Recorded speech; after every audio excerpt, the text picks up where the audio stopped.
If you're a real estate agent and you're tired of cold calling, door knocking, and spending money on ads, then subscribe to this podcast. We discuss leveraging the power of YouTube for your real estate business and how these strategies earned us over $1 million in GCI our first year in real estate. My name is Levi Lascsak and my partner is Travis Plumb. Let's get started. This is YouTube for real estate. Welcome everyone. And we're going to be talking about semi-seasonal content and blowing up your holiday traffic today. But I wanted to share a little story just because we were kind of talking a little bit beforehand, and Chrissy just brought this up as far as, I don't know, I just got this new lawn crew, and right now I'm working out of the home. And so my home office is right at the front of the house, kind of like as soon as you walk in, and it's right there.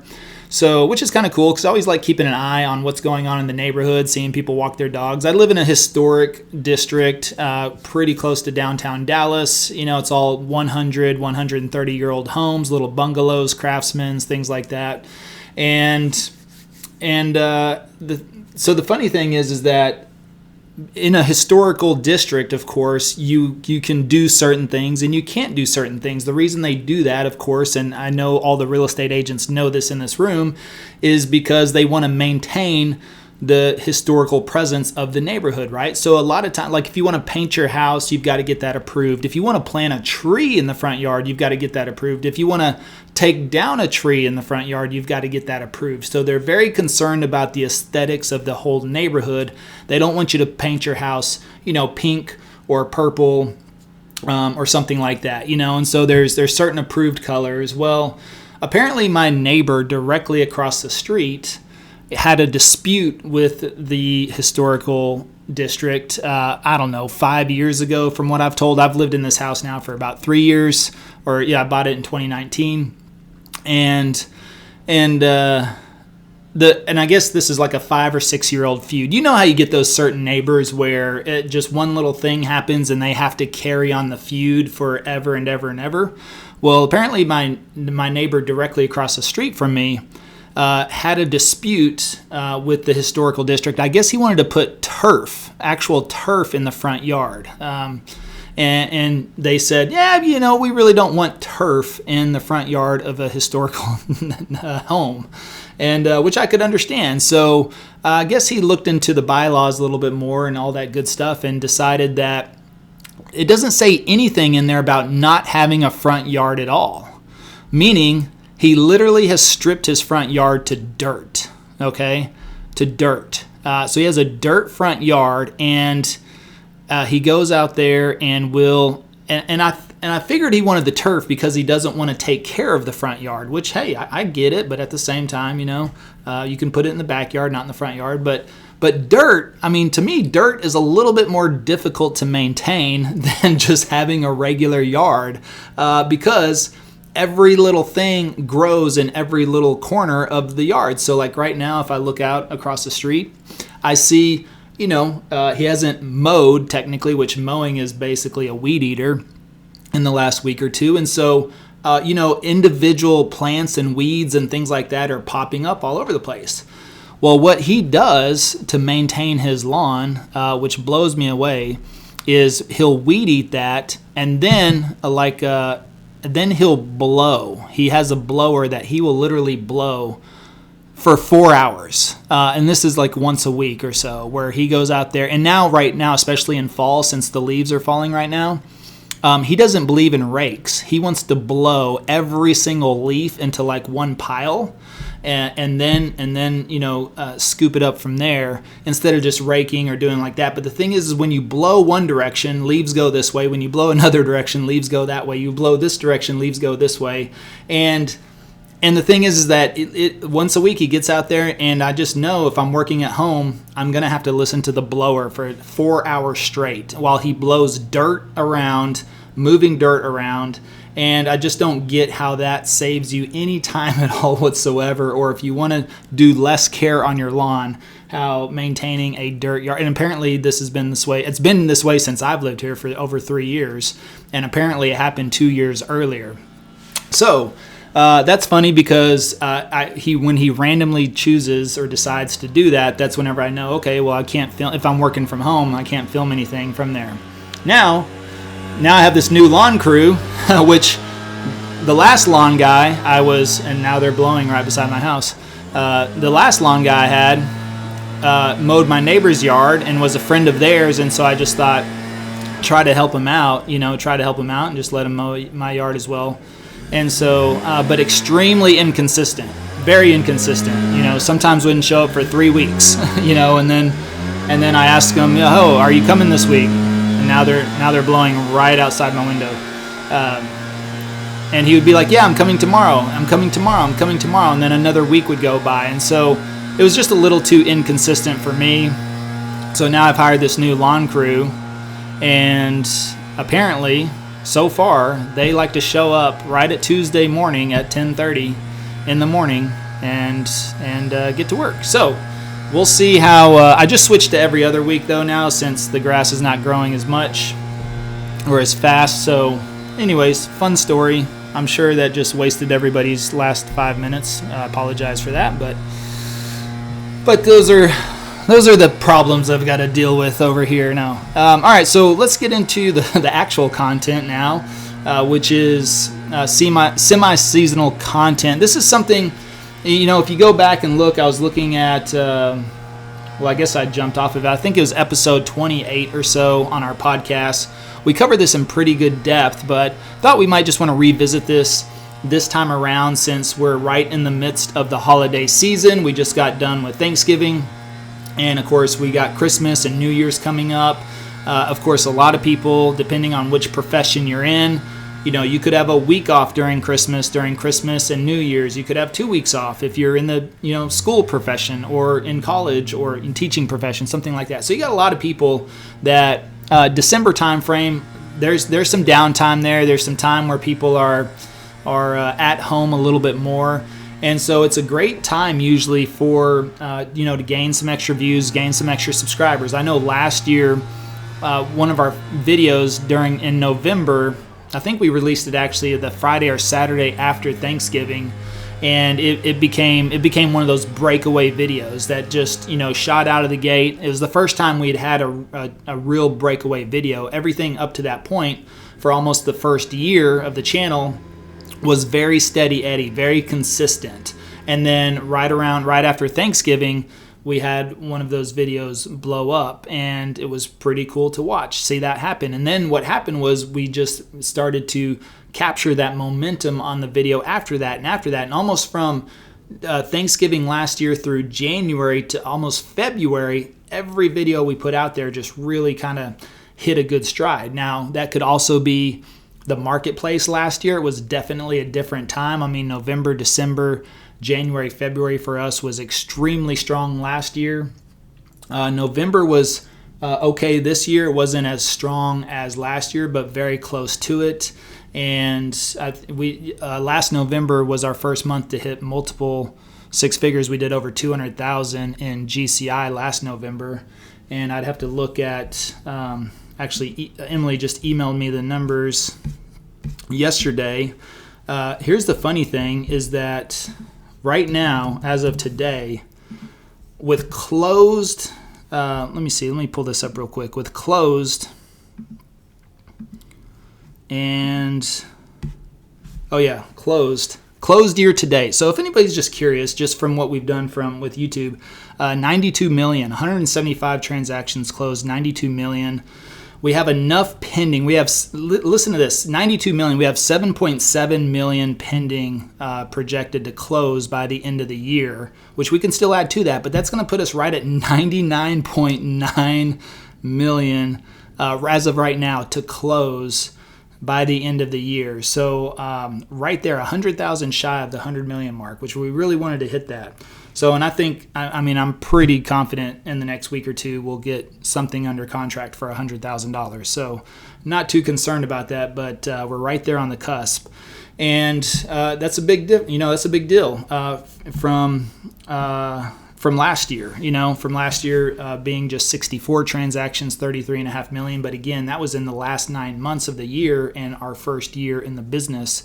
This is our second year in the business now, and looks like we're going to end right at 100 million for the year. So that's pretty awesome. But going back to semi-seasonal content, this is something where this Thanksgiving, I did not see a big uptick in what we posted around that time frame. So, again, markets different, buyer sentiments different, interest rates different. Could that play into it? Possibly, but still, I wouldn't discount the opportunity right now to, to work on or capitalize on that on semi-seasonal opportunities. And when I say semi-seasonal, the thing is that if you make content, we talk about seasonal versus evergreen content, I think episode 28, and in real depth. But the thing is that we've always talked about creating evergreen content, because the evergreen content is what's going to help your channel, those videos be found constantly.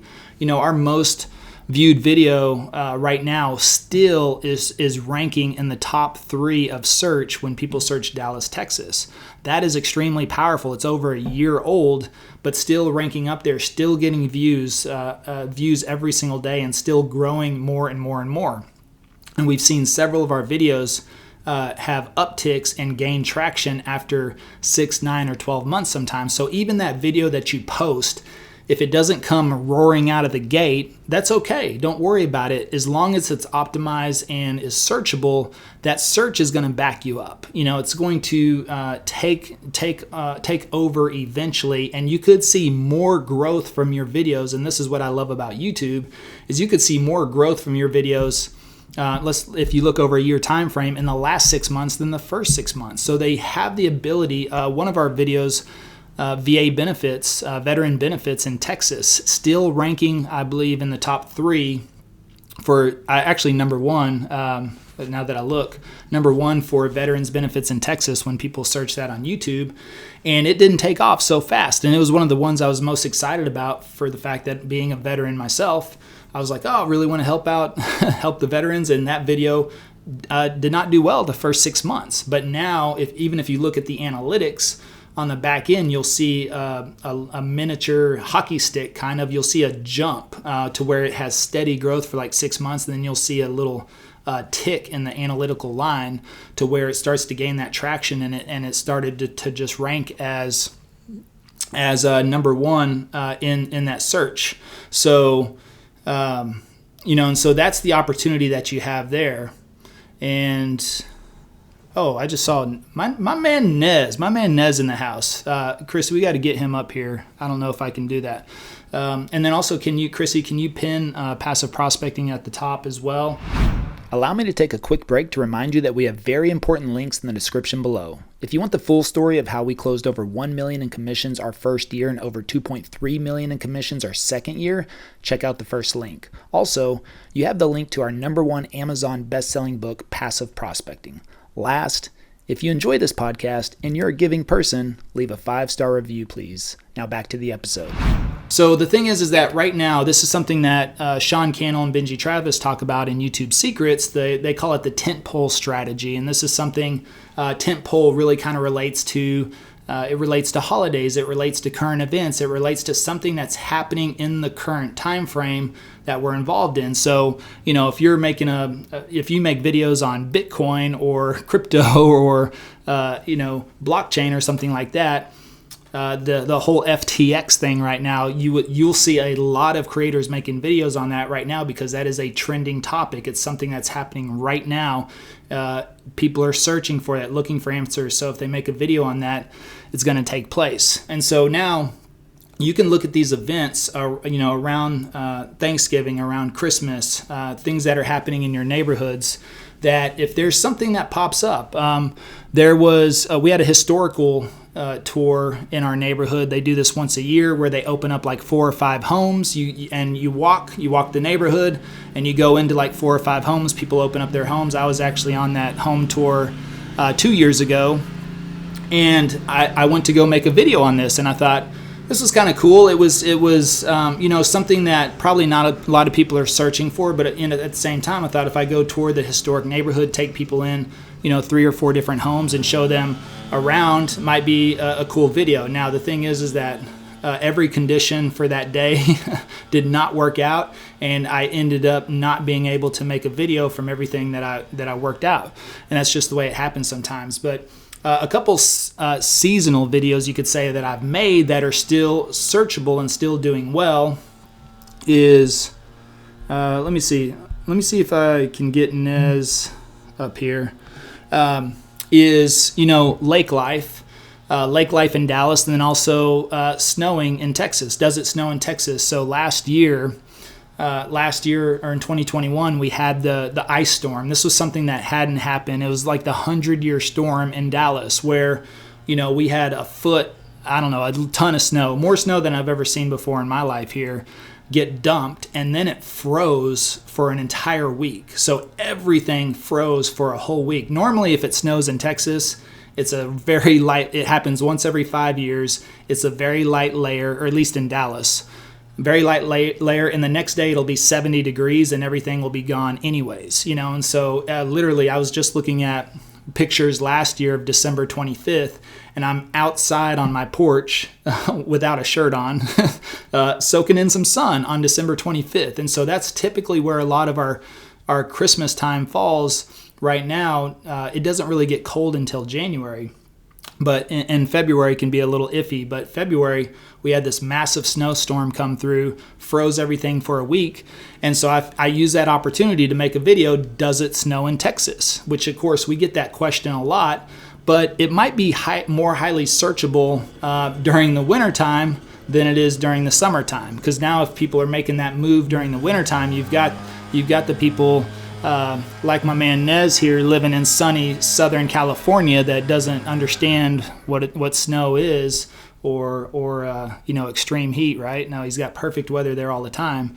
And it's just, it's something that it is a question, but the way we framed it was, does it snow in Texas? That is a search term that people are interested in finding out information on, whenever they're thinking about moving to Dallas. So for that standpoint, it may only be highly searchable, during the winter months when people are thinking about moving in the fourth quarter or the first quarter and they're curious about that type of information, but it becomes relevant at least every year. But then if you have your random people searching that information throughout the rest of the year, they're going to find that video. The same thing with lake life in Dallas, I'm not sure if, that it's still something like we highlighted what it's like to live here in Dallas because, or to have fun on the lake because we don't have the beaches, we don't have the mountains. It's just flat here. My biggest complaint with Dallas, flat in Dallas. But we have lakes. We got 5 lakes within 15 minutes of Dallas, depending on where you're at. Really cool lakes, boating, water skiing, wakeboarding, wake surfing, cliff jumping. You've got a lot of the lakes around Dallas, even though we don't have much elevation change, does have some elevation changes around the lake. So there's opportunities for some cliff jumping and swimming hole, things like that, fishing, boat, all that stuff. So that's what we grew up on is the lake. And so we highlight that in a video and talk about the lake life. And so again, that is something that may be semi-seasonal and considered seasonal content, but it's evergreen in the fact that we know that people are going to be looking for that information consistently, at least year to year. So that's something to just keep in mind that, and again, it's your channel, so you can always film what you want to film. We just always default to, something that is searchable a lot of the time because our channel is geared toward people that are researching, looking to make their move. We want to focus on topics that people are constantly looking for. But since we got a special guest, a surprise guest today, my main man, Nez. Nez, are you there? Are you there? It's fantastic to see you, Levi. Yeah, I am here. And you know what? I wish that we had your sunny tax code that you have in Texas here in California, because we pay for the sunshine. Trust me. Oh, yeah. You got that sunshine tax. Sunshine tax, man. It sucks. It's terrible. Yeah. How you doing, my man? I'm doing fantastic, dude. I haven't been on Clubhouse in a long time, but I just happened to pop in. I was actually, I'm so used to Twitter Spaces. I thought if I clicked on, I don't even know what I'm clicking anymore. I wasn't even trying to get on stage. I just love listening to you. But I appreciate you bringing me up here, and I know you're just crushing it. How are you guys? Yeah, we're doing well. Absolutely. So, well, can I take advantage of you while you're here then? Please, by all means. All right, good. Well, tell us what's new in your world, and of course, we have a lot of real estate agents in here, and also I know that you've recently, I know you started a new channel.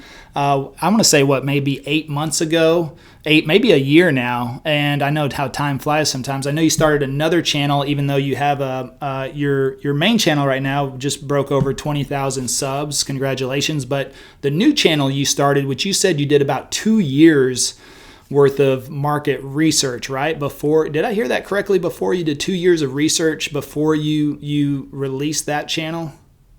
Yeah, so thank you so much, Levi. And Christy, great to see you too. And I love this room because I think what you're doing, Levi, is groundbreaking in the real estate space and video. I mean, let me just say this, because I want to provide a lot of value to this room if I can. Content has literally been the engine, specifically video content, has been the engine to all of my businesses. So we have multiple channels, more than just two. And you're right, Levi, we started that new channel in 2021. It just passed 20,000 subs, over 7 million views. And look, I'm not an anomaly. There's nothing special about me. I just know, as Levi has proven, and his amazing channel, that video is where it's at. And YouTube is unbelievable, and Shorts is unbelievable, and TikTok is unbelievable. Like, literally everybody in this room, if you're not taking out your phone and just simply recording your day-to-day or recording your expertise in your specific vertical, whether it's real estate investment, whether you're showing a house, whether you're a broker, agent, etc., I think you're leaving, as Levi has proven, tons of money on the table. And so I'm just saying right now, if I can just provide value to this room, that not only seasonal content or semi-seasonal content, but content truly is king. And the fact that we literally have the most amazing cameras on our phones in our back pocket, there is literally nothing stopping you from creating free traffic, organic leads, organic sales. Levi was on our podcast. I mean, I know you're probably broke the 90 million, record. I mean, I know you're doing phenomenal. I'm so in awe of what you're doing. Levi is living proof that this works beyond anybody's imagination. So I'm just another example, if you will, and I'm happy to answer any other questions. I don't know how long you're doing this, Levi. I actually don't have any client meetings this morning, so I'm just doing emails and miscellaneous stuff, content strategy stuff, but I'm happy to answer any questions. Yeah, of course, man. Well, you always welcome. You're a friend of the family, Nez, so absolutely welcome. But yeah, if anybody has any questions, you can throw them in the chat. But you brought up a good point. We talked about this a little bit yesterday. We hosted a private training with Carlos Redlick, who is one of the top copywriters in the country. And, this is something that we discussed was we were actually talking about email content marketing. And of course you can incorporate video with that as well. But, something that we discussed yesterday, I think Jennifer was there too. So we talked about how every agent right now, every person, not just agent, but especially real estate agents, make 100 pieces of content every single day. It's just your choice whether you decide to document that or not. And, you can look at things, if you start to look at things in a different way versus some agents may be like, oh my God, I've got to show 6 homes today, which first of all, you should be thrilled you're showing 6 homes to any client, that's always a blessing. But if you say, some will say, I've got to show 6 homes today. It's going to take up all my time. I won't have time to do anything else. We're going to be running all over the place. Or you flip that script and you say, I'm going to be showing 6 homes today. Every single home I go to, I'm going to look for 3 to 4 different content ideas. What can I pull out of this? What can I find? And we talked about you can even turn that into even more benefit to your clients. So think about you walk into a house with the client and show them around. I know some agents will walk in the front door and be like, cool, check things out, walk around the house, come back, let me know what you think. Some will actually walk with them room to room to room. Some will, I think the best ones will go preview the house first, get to know it a little bit, talk to the listing agent, get some insider details, and then be able to relay that whenever they go through that. That takes a little bit more time, but it's well worth it. But if you go in with the home with a client and you say, okay, hey, you look around, I'm going to look around. Let's come back and meet, at the end and compare, pros and cons. And then you go around and you start to look at, oh, I like this. I like what they did here. I would never buy this house after I saw this. Oh, I would absolutely buy this house just because of this one feature. Oh, this is amazing. Oh, this upgrade is nice. Oh, this upgrade adds value. This upgrade doesn't add value. And you, just by walking around that house, you've got 4, 5, 6 pieces of content right there that you can walk away with, and you either have a little notepad or you take notes on your phone, or you take a short little 2 to 3 second clip. Like if you see a major foundation issue that you can spot easily, you take a quick little 2 or 3 second video of that and you make a note. And then whenever you leave at the end of the day, or you do it in your car, as soon as that's done, you could be like, hey, I was just in this house and I found the one thing that would make me never, ever buy a house. And I noticed this. And you think about hook, story, offer, right? Beginning, middle, end. And you could simply record a reel, a short video, depending how fast or slow you want to go. And then you could add in, if you want to do a little post-production, or even add in that little B-roll clip of the video, the short video that you actually took. And therefore, if you're showing 6 homes that day and you're able to pull 5 pieces of content from each home, you've got 30. You could have a month's worth of content in reels in one day, for the next month. If you wanted to post a reel today, so you find 5 pieces of content per house, you show 6 homes, and you've got your whole month's worth of content. Now imagine if you show 6 more homes the next day. Guess what's going to happen? You could potentially have another 30 pieces of content.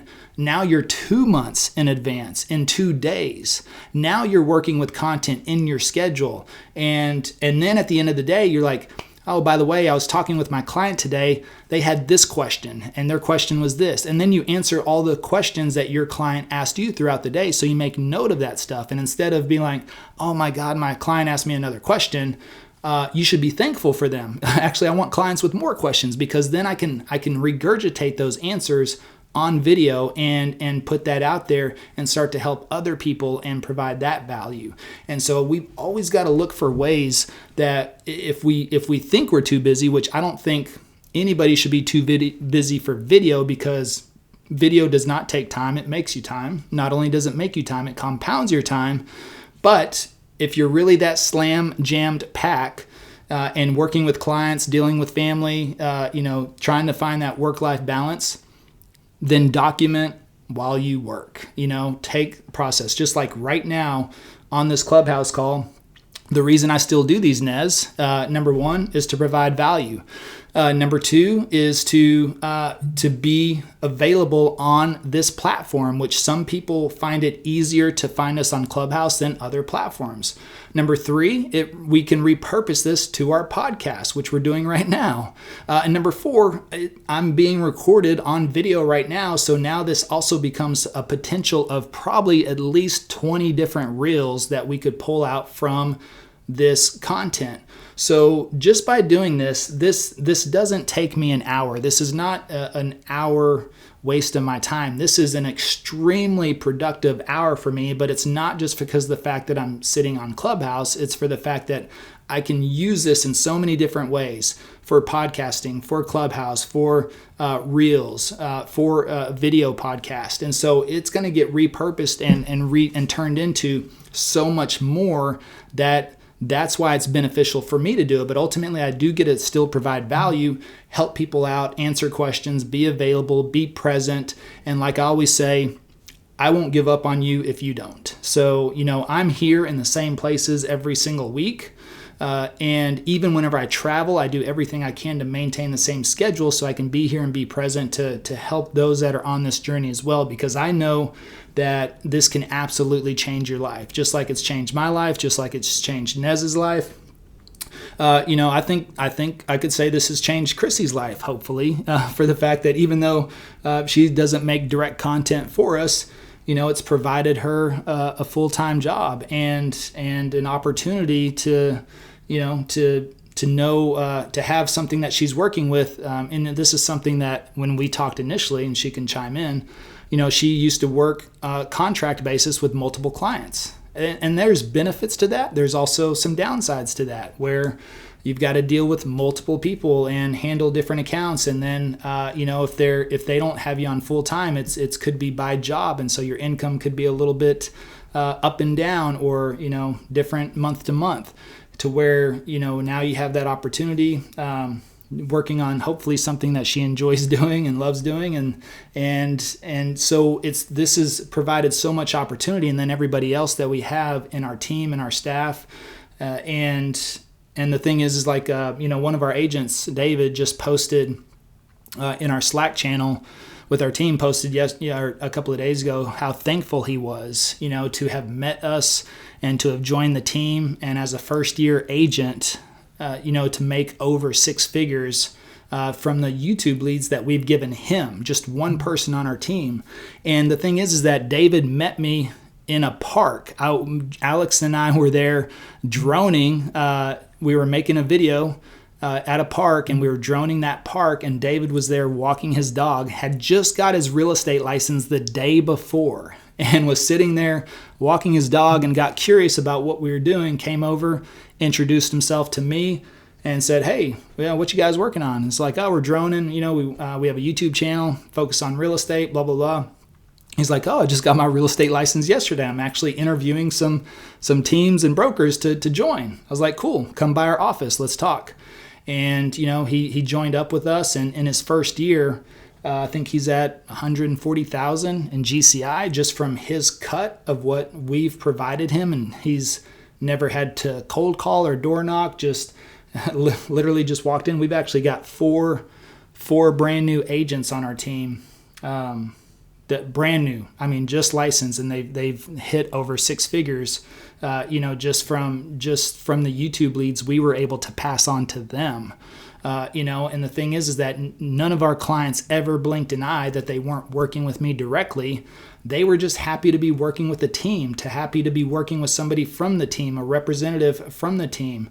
And so, those types of things happen, and this opportunity can absolutely change your life.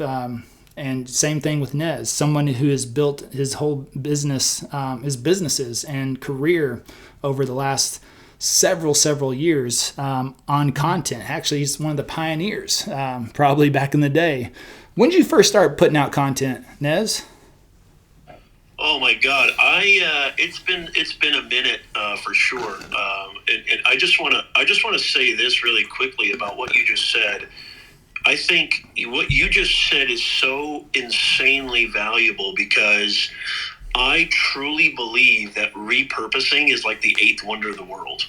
And I think as business owners, content creators, real estate agents, etc., entrepreneurs, our biggest commodity, our most valuable commodity is time.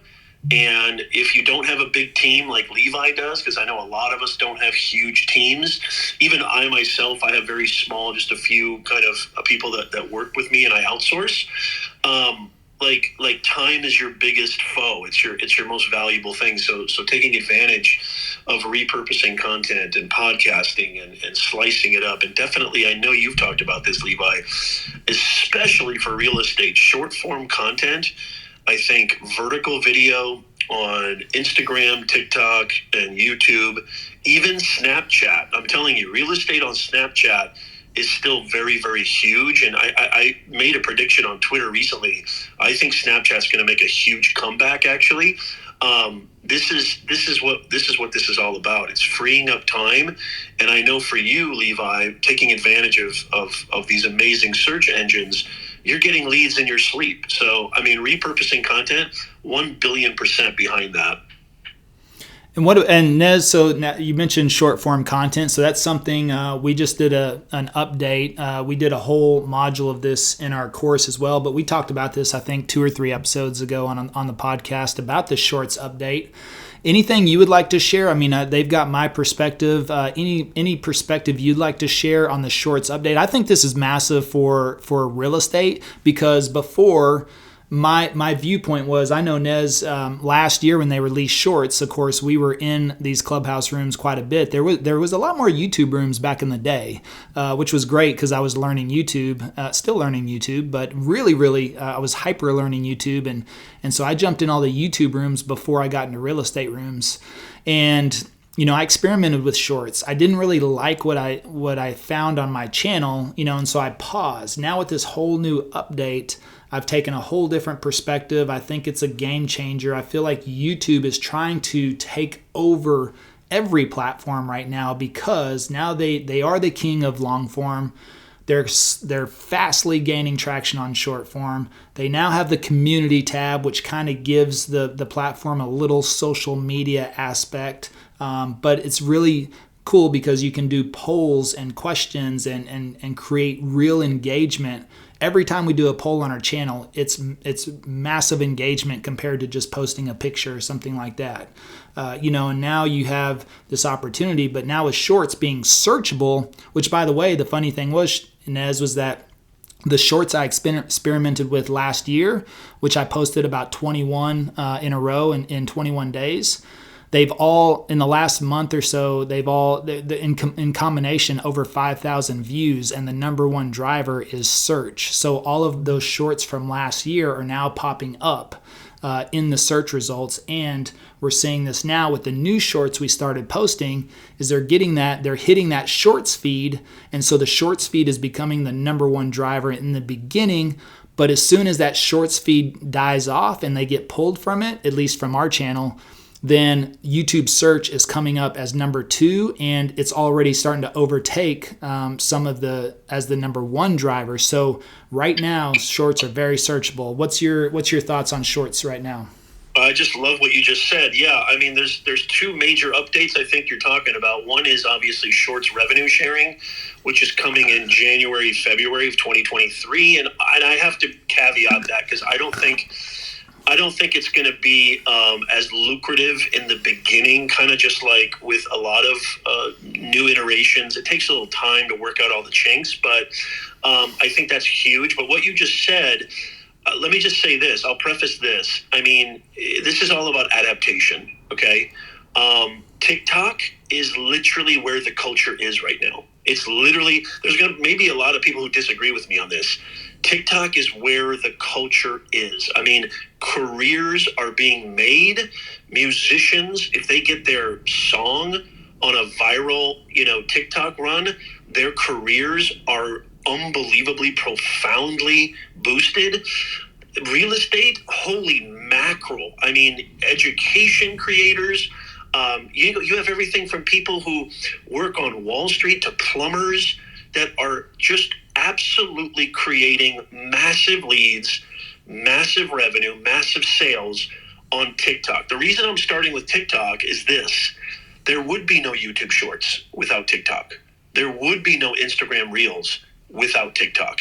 There would be no Facebook Reels without TikTok. And even short form content on Amazon now. We're Amazon influencers. My wife and I, that's one of our businesses, is creating content and going live on Amazon and selling products, affiliate sales. Short form content on Amazon is blowing up. The entire culture is shifted right now. And the reason this is, the chief product officer, Neil Mohan at YouTube, said this in an interview recently. He said, when we started the creator economy in 2007, everything was different back then. Creating video was much more rigorous. It required much more videography and production acumen. That, with the advent of all the latest technologies, and I'm talking specifically about that thing that you're listening to this on, your phone is the equalizer. Everybody in this room, if you're not creating short snippets of content and repurposing that natively. This is what I do. This is how I grew one of my channels, and actually one of my channels is primarily shorts. I've got one short right now that's getting 20,000 views a day. It's already at 300,000 views. And these are people who are not only subscribing, but they're also opting in to my email list. I mean, I can go on and on about that, but here's what I want to say, because this is about you guys, not me. This is the equalizer. Short form content, vertical video is the equalizer. You no longer, as a matter of fact, we have noticed engagement actually goes up the less production value you even bring to your content now. I mean, it's like just being real. The only criteria now is just being real, being authentic, and actually making it about whoever you're creating that content for and not about yourself. And you can really get free. I mean, this is insane. Free marketing, free leads, free traffic, free website visitors, free email list. I mean, the CPA is zero. Your cost per acquisition with these short form content that you can repurpose on all these different platforms, it's absolutely insane. And it's not going to last, y'all. It's not going to last. If you don't jump on this now, you're really, really going to be mistaken. If you want to talk about some tips on how to do it, Levi, you're the king at this. I'm happy to offer my 2 cents, but I just want to say this. The reason all these other platforms are in existence is because of TikTok. Everybody in this room should pay attention, because it's not for kids. It's not for kicks and giggles anymore. There are people, creators, real estate agents, brokers, et cetera, making 7-figure sales with vertical video. 7-figure, guys, not 6-figure, not even multiple 6-figure. We're talking 7-figure and above. And so a couple of them are my clients. And so I'm telling you right now, this is the greatest era I've ever seen. If you're a business owner, content creator, small business, SMB, large business, etc., this is the greatest era, because your ad spend can literally be nil. That's huge. That is huge. And since you open up the let the cat out of the bag there, Nez, what are some of your tips? I mean, people hear me talk all the time. So what are a couple of your tips that you could share? Yeah, I mean, I think the first thing is that you have to understand who it is that what's your objective? What's your purpose? Are you trying to get leads? Are you trying to increase brand awareness? Are you trying to get sales? Are you trying to get conversions? What is your purpose? And here's what I would say: don't try to sell anything in your content, especially initially. What I think is really the bottom line, and what I think is the most important, is what you're doing is you're presenting yourself, you're presenting your business, you're presenting what you do. And there is nothing that people are attracted to more than who you are as an individual or business. There's a reason why some of these, large corporations and large businesses, there's a reason why they thrive, and there's a reason why they don't thrive. And a lot of it has to do with inauthenticity and feeling like they're being sold on something. I think people don't opt into your accolades, your degrees, your past accomplishments. What they opt into is your energy. Your energy is everything. I hire based on energy as well. And so this is what I mean by this. What I mean is, when you're creating content, don't sell, just demonstrate. Just document, as Levi said. And if you're in the education space or you're trying to help people, then just do that. People are not stupid. Your audience is not stupid. If they really like you and you present to them in an authentic way who you are and how you can help them, they will find ways to reach out to you. You don't have to always say follow or subscribe. You don't have to always say, make sure you get this, or make sure you get this, or I got this for you, I got that for you. Just provide value, be absolutely capital R real, and build your audience, build your presence. And then, I love sales. There's nobody who loves sales more than I do. But when you take them down that funnel, the customer journey, I know there's some smart people in this room right now. When you take them down that funnel, first you need to introduce yourself, build that trust.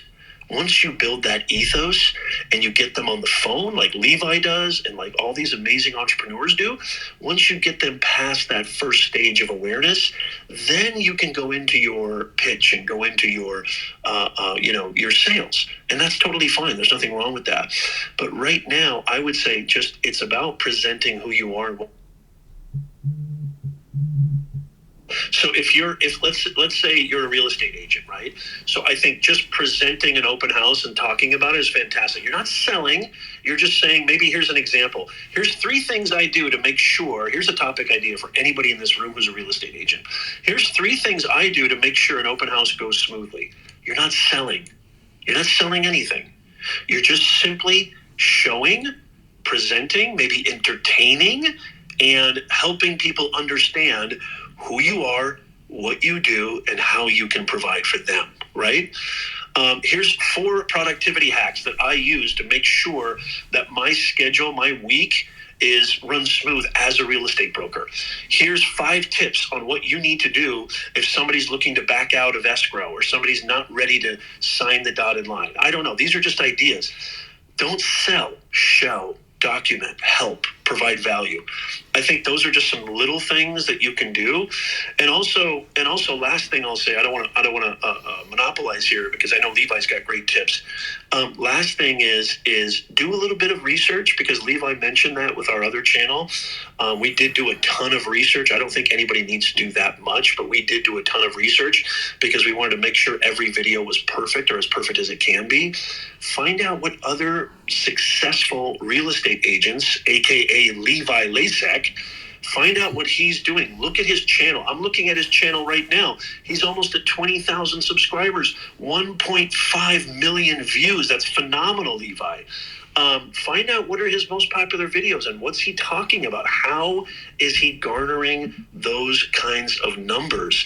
And just, like any business owner, you need to analyze. You need to analyze and then execute. Analyze and execute. That's the name of the game. Yeah, that's awesome. It's funny that you said walk people through the open house. Or here's 3 tips to run a successful open house. Or, you could say, hey, if you're selling your home and your agent is holding an open house, make sure they're doing these 3 things.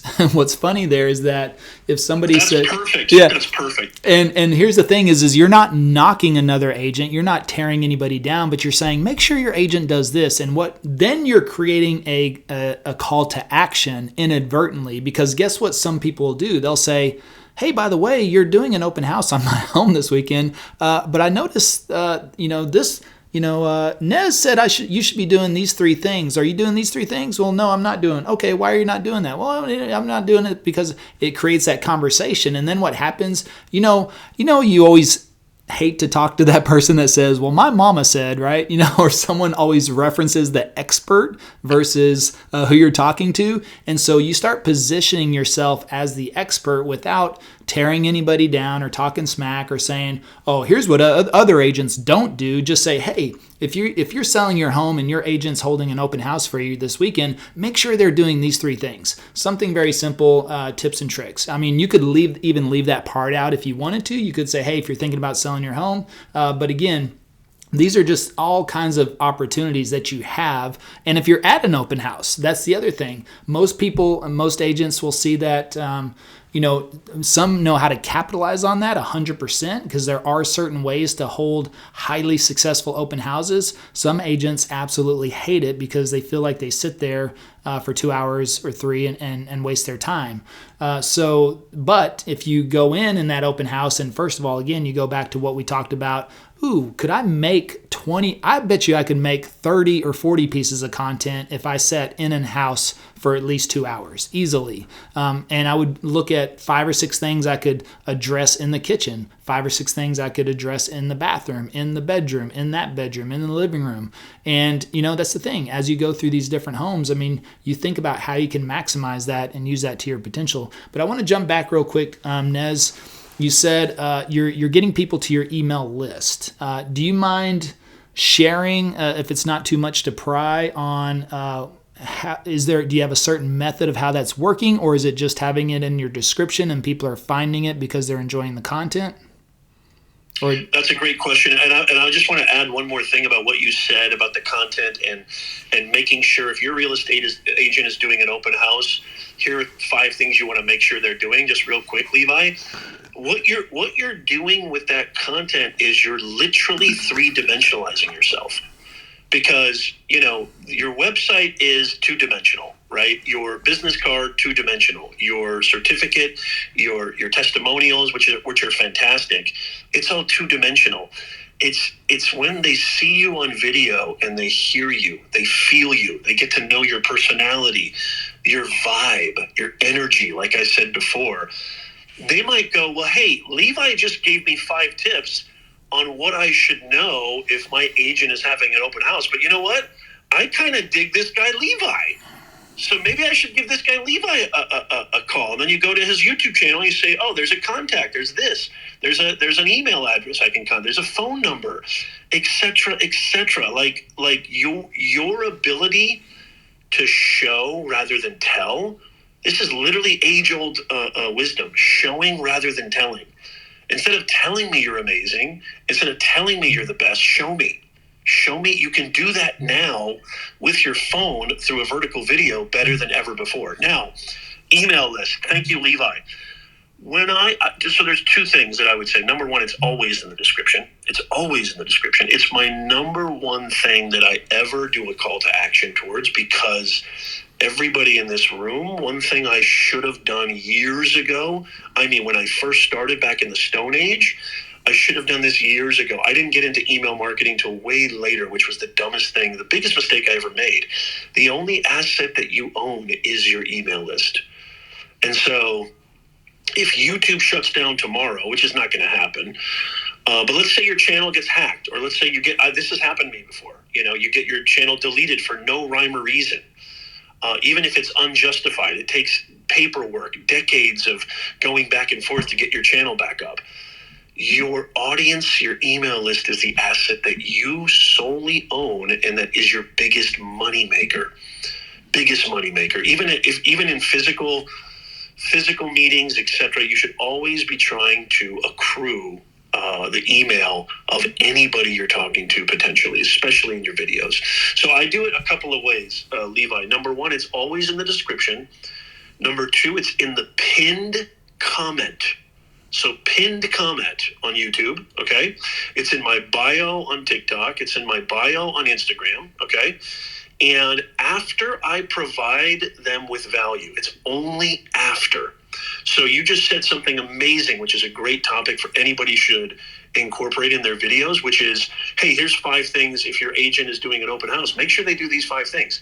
At the end of that video, and only at the end, this is what I would do. And it takes literally 1 sentence, okay? Hey, if you enjoyed this video and you want more tips, I have a free newsletter that you can sign up for. It'll make sure you'll never miss another video like this, great information to help you with your real estate business. 1 sentence. Now, I just did that off the top of my head. You can kind of hone it down, but literally just 1 sentence. This is what I do with all my videos. In the pinned comment, free newsletter, sign up, doesn't cost you a thing, and you'll always be in the know. That's it. 1 sentence. You have to, this is what I learned the hard way, Levi, and everybody listening. People need to be told what to do. I always thought, well, they're smart. They'll figure it out. It's in the description. It's in the pinned comment. It's on my website. They're going to find, no. People need to be told what to do. You want to talk about sales. When you're on a sales call, nobody closes better than I do, okay? When you're on a sales call, you need to tell them which package to buy. You need to tell them which product they need, which service they need. You need to tell them what to do. They can say F off, right? They can say screw you, but you need to tell people what to do. You have to, and you need to do it with confidence. And if you believe in your product and service like I do, and I know like Levi does, that confidence is going to exude naturally. So you need to tell people what to do. Hey, in the pinned comment, hey, in the description, hey, the link in my bio here on TikTok, go click on it. It's absolutely capital FREE free. Go sign up and you'll never miss another giveaway, another contest, another amazing video, another amazing podcast, et cetera, whatever your selling is. And that is, it's paid massive dividends. Yeah, the call to action, ask for the business. Simple sales 101, because if you're not asking for the business, you'll have no business. And I love that. So I'm going to steal that, Levi. I love that. Yeah. I just made that up. Thanks. So, that's the thing is we talk about this, if you're not doing calls to action. So it's for those of you that have a heavy influence on Instagram right now. Actually, we talked about this an episode or two ago on the podcast with Carlos Redlick on copywriting, was Instagram calls to action. Now, here's the thing. Most agents that I see and their biggest following or presence is on Instagram, and they're thinking about breaking into YouTube or other platforms. The thing is that how many times have you done a direct call to action? You can't just post just listed, just sold, market report, here's this, here's that. Maybe you post some reels educating people. Maybe you do post, hey, if you're having an open house, here's the 3 things you do. But you have to have a call to action at the end of that somewhere. Now, that doesn't mean you have to do it every single time, but you could post, you could post polls, right? You can post polls on your story. You can post, DM me. You can say, DM me this. If you post a poll, think of it this. How many of you would like to get last year's interest rates in today's market? Just simply by doing that poll, and then just say yes or no. Everybody that says yes, guess what? That you say they're going to say yes. It shows you on Instagram who answered yes, and then you DM them, hey, so you want to get last year's interest rates in today's market? Yeah. Hey, what's your phone number? I can give you a quick call. That's simple. So you have to have some sort of calls to action. If you don't follow Ryan Pineda, Nez, I'm sure you're familiar with Ryan Pineda. No, I'm not. Okay. Real estate space, but let's say even Ryan Serhant did this. We talked about this a little bit yesterday, but Ryan Pineda, if you watch any of his reels, it's always a call to action. It's a hook story offer. It's hook story offer is what it is. He will tell you a story, and like he's in a flip house. If he's in a flip house, he'll educate you on something that he did. Somehow he added value to the flip house. He expanded this room, closed it off this wall, did something, tells you that story, and then at the end he'll say, DM me the word flip, and I'll send you some information on how I do 100 flips a year, blah, blah, blah. And so that's his call to action. And it's very simple where people DM him the word flip. And of course that triggers the sales team, and he'll say that someone from my team will reach out to you. And so they know anybody that DMs them is a highly qualified candidate. Number one, because they watched a 40, 50-second reel of him telling the entire story and got to the end for him to say, DM me. Then they DM'd him. So that is a very highly qualified lead at that point. Same thing as if you post a story or you post a reel. If you post a reel right now and you say, man, everyone says this market's absolutely crazy. Interest rates are through the roof. Nobody would ever buy in this market. It seems like the interest rates are the highest ever. However, I'm still getting calls every single day. And you know why? Because we're getting our clients last year's interest rates in today's market. And if you'd like to know how, DM me the word interest rate, or today's market. It's just, you just have some sort of call to action. It's very simple, so somebody can directly DM you, answer a question on a poll, do something along those lines to where if you want to actually monetize Instagram, in my opinion, that's the best way to do it, is you provide that value, but then every other day or 2 or 3 times a week, you specifically make a reel or a story with that call to action to monetize your audience, which that's the whole reason that people are doing this in the first place. For us, hey, I have call to actions all over the place. And that's, again, why I'm putting myself in so many different areas, is because I know that there's different styles of learners. I know there's auditory, visual, readers and writers, and kinesthetic learners. And so, the reason we have a podcast is because that's where we reach the auditory learners. The reason we write copy, we write blogs and emails, is for the readers and the writers. The reason we do video, video is our business, but that is more geared towards visual people. Could also be kinesthetic. The reason I do Clubhouse, this is interactive. People can come up and ask questions, and we can interact with them. That's why I do lives. That's why Nez does lives every Sunday morning. It's like church for Nez, right? I'm sure he goes to church as well, but every Sunday morning, it's just part of his schedule. It's part of his routine. Every Sunday you will catch Nez live, and guess what? I can go on there and I know I can depend on Nez. I can depend he's going to be there every Sunday. I can depend if I want to ask questions, he'll answer them. And he does a minimum of hours, sometimes 2 on those lives. That's direct feedback, direct value to the community. And he's been consistent on that for the year and a half or more. Well, shoot, man, we may be at the 2-year mark coming up that I've known Nez, been extremely consistent on that. And so, that is how you develop that audience. And then when you have those calls to action, people don't think twice about it. Nobody thinks, oh, you're just trying to get one over on them, because they see so much value.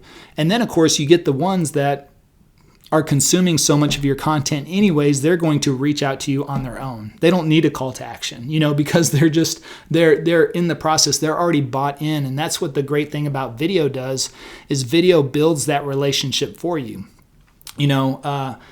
Everyone says in real estate that they're in the relationship business, which is great. But that's a lot of work to build relationships. And if you cold call somebody or meet them at Starbucks, it's going to take a lot of legwork, to build that relationship. And they may not even be in the market for 12, 18, 24, or 36 months. They may not even consider buying a home for the next 3 years. So that's a lot of legwork that has to be put in on the front end. Nothing wrong with that. But I can also make a video or 2 or 3 or 4 or multiple videos. And once that person gets closer to their timeline and they start researching and consuming content, guess what's going to happen? We become their agent by default, because we end up providing so much value and so much information that you get bought into it. And that's what video does for you. It builds that relationship. And we know this because think of all the spouses out there, and I'm going to say the husbands. All the husbands that say, "Oh, I can't stand that Real Housewives show," right? Because they have a Real Housewives show for every city now. I can't stand that show. And then guess what happens? The spouse, the wife, is watching that every single week, same time, and the husband catches like an episode here or there. Here's some of this. Oh, that's so stupid. Everyone's so petty and stuck up. And then guess what happens? One day, 4th episode, he sits down on the couch. Sits down on the couch. And then next thing you know, the next week, just decides to sit down on the couch again. 3 episodes later, the next week, husband's like, hey, so when's that housewife show coming on? I kind of like Bob, the husband Bob is kind of cool. I relate to him. I kind of like him. So I'm going to watch a little bit more because of Bob, not because of the housewives, but because of Bob. And then guess what, then the season's over. And then the guy's like, when's the next season of Housewives coming out? Because what happens is they just get caught up in the content. And as they consume more, how many times have you listened to a radio show or watched a content creator like that for the Housewives? And I just say that jokingly because I know that's happened with a lot of people. So the thing is that as you consume more content, sometimes you just develop that relationship with a person by default. I mean, there's content creators on YouTube that at first I didn't really, like them or their personality necessarily, but the content they put out was good and it was beneficial and I could learn from it. And then what happened was over, a couple of weeks, several episodes, I was kind of like, this person's not so bad after all. Oh, they're kind of quirky. Oh, they're kind of cool. And now it's like, I would like to meet that person one day. But sometimes just that initial reaction is, doesn't quite mesh with our personality initially. And so sometimes we create a barrier or a wall and we kind of go, now that's the thing is that if that happens in person, if you meet somebody in Starbucks and they don't connect with you right away, you may never have the opportunity to work with that person. But if that person goes out and starts searching on YouTube, and maybe they didn't like you at first, but then they're kind of like, they start watching more and more of that content. They realize that there's the value there. It's the information they're looking for. And then they're just kind of like, you know what? Why not call this person? We've been watching them every week anyways. Might as well reach out and give them a call. And so you can build that up and build those relationships. So I think it's just my man Brandon. What's up, Brandon? I was actually just thinking about you yesterday, Brandon. I was putting on my nice dude. You got to see, man. I don't know if you saw one of my stories. I got some black Levi's. That's what they're called. They're black Levi's. They're Jordans, but they're Levi jeans edition. So they're actual denim jeans. I know exactly what you're talking about. Those are fire. What's up, my man? How you doing, man? What you up to? Oh, man, I'm good, man. Good to hear you, man. Good to see you. Congrats. Funny thing, about a week and a half ago, our team has this coach, and he mentioned your name, and he said he was doing I'm gonna be doing some work with this guy Levi Lascsak out of Texas. I said, wait a minute, what? It's Joe from Iowa. You know Joe? Joe, yeah. Yep. So, yeah, that was a funny story, man. It's ironic to hear, how it all come together. So that was kind of dope, man. But, I just had a quick question. I know you're probably about to get off here. My question is, how would you, if maybe even Nez can answer to this, how would you talk or coach someone or give advice to someone who's been on a hiatus from social media? As you see, I have, Levi. But I need to get my shit together, man. So you know what I mean? Like, would you go make a reintroduction video, or would you just act like, hey, I've been here every day? You know what I mean? Nez, I'll give you the honor. You want to tackle that one first? It's nice to meet you, Brandon. Thank you for being here. Yeah, that's a great question. I don't think it's required that you do a reintroduction video because, quite honestly, I'll just be blunt, nobody really cares. Here's something that's really important to know, because this is for you, Brandon, and I think everybody who's listening. When people click on your video, or when they're swiping through Reels or TikTok or whatever, Shorts, their literally first, initial, and maybe even their last impulse is they're always vested in themselves first. So they only care about what they want, right? You can look at your own behavior and you can view this as well. When I click on a video that says how to make $90 million with real estate, like Levi, right? I don't want to hear that Levi's been on vacation or hasn't been around for a while, or I just want, well, give me the information. Here's the deal. And this goes for anybody listening and watching this or whatever on the replay. If you think about them and you're always in it for the viewer, you're always in it for whoever is consuming that content, and you're just bombarding them, smothering them, bombasting them, I don't even think that's a word, with unprecedented value and information and help and whatever that's going to blow their mind and take them from point A to B, or maybe point A to Z, you're going to win, period. If you always make it about them. So jump in, get on the saddle like nothing changed, and just make it about them and start creating. And I think you're going to be just fine. Yep, I'm 100% on board with Nez there, and that also ties into insecurities. So a lot of people will point out their insecurities, and not a single soul would ever notice that. So exactly what Nez says, don't say, well, I've been on vacation for 6 months in the Caribbean with all my clients' money. No, just kidding. You don't want to point out things like that, because if you just move on, just like somebody, you don't want to say, if you're self-conscious about your left eyebrow and you're like, my left eyebrow is huge compared to my right. Well, not a single soul will probably ever notice that until you point it out. And then guess what? That's all everybody's going to stare at from now on. And they'll be distracted in your videos going forward. So yeah, I definitely wouldn't point out things like that. I would just, start back up. But I do believe people do notice consistency. So I wouldn't expect, if you start back, that one video or two videos is going to get the phone ringing immediately. I think you need to build up some consistency again, because I think people will look back and say, okay, I think they view social. I think a lot of people vet people on social media now. And if they see your marketing or advertising or hear of you elsewhere, they might actually go to social to vet you, because I think a lot of people put so much weight on that now. They're going to see, well, I'm curious, how much content does this person put out? How many followers do they have? Do they look like they're busy? Do they look like they're brand new?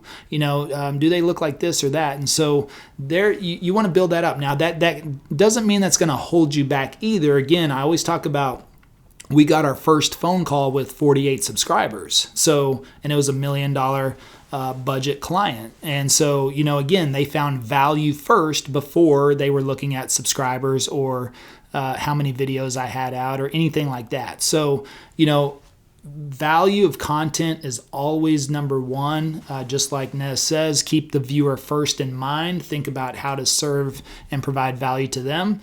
And that's always the winning formula. And then just get back in the saddle and just keep moving on and pick up where you left off and just start building up that library again. But I do believe the more content you have out there and the more consistent you are with less gaps, that will work in your favor and be much more beneficial down the road. Just keep moving. Get back at it, Brandon. Good looking, man. I appreciate you. All right. As always, man. Well, cool. All right. Well, we ran a little bit over because Nez is long-winded and talks a lot. So way too much. Oh, man, I could chat with you all day, Nez, but I know you've got stuff to do. We typically keep this to an hour anyways. So, but hey, man, I would love to have you on our official podcast, if you don't mind, maybe coming up in a week or two or three, possibly, on a Monday. So, I'll have the team reach out to you, see if we can't coordinate a time. I'd love to get you on just so we can talk shop back and forth, man. But appreciate you. Chrissy, thank you for joining us today. And Brandon, thanks a lot as well. Good to see you again, my man. And again, just let us know if we can help you out in any way. Make sure you check out passiveprospecting.com. Nez, I'm so excited. We have a book that's coming out, the Passive Prospecting book. According to our publisher, it's probably going to be a February timeframe of release. There's a lot of behind the scenes work, but everything's done, completed. And it's just it's amazing. It's jam packed. I think it's really going to be a lot of fun to get that out. So if you go to passiveprospecting.com, you can sign up so you can be notified when we release the book. So that would be a great value add to us. And then also, if you're listening to this on the podcast, please rate and review. That does help us out a lot, and so we appreciate that as well. And until next time, we'll see you next week. Thank you for joining us on today's podcast. If you're interested in partnering with us to access our YouTube course and coaching at no cost, schedule a call at passiveprospectingpartner.com.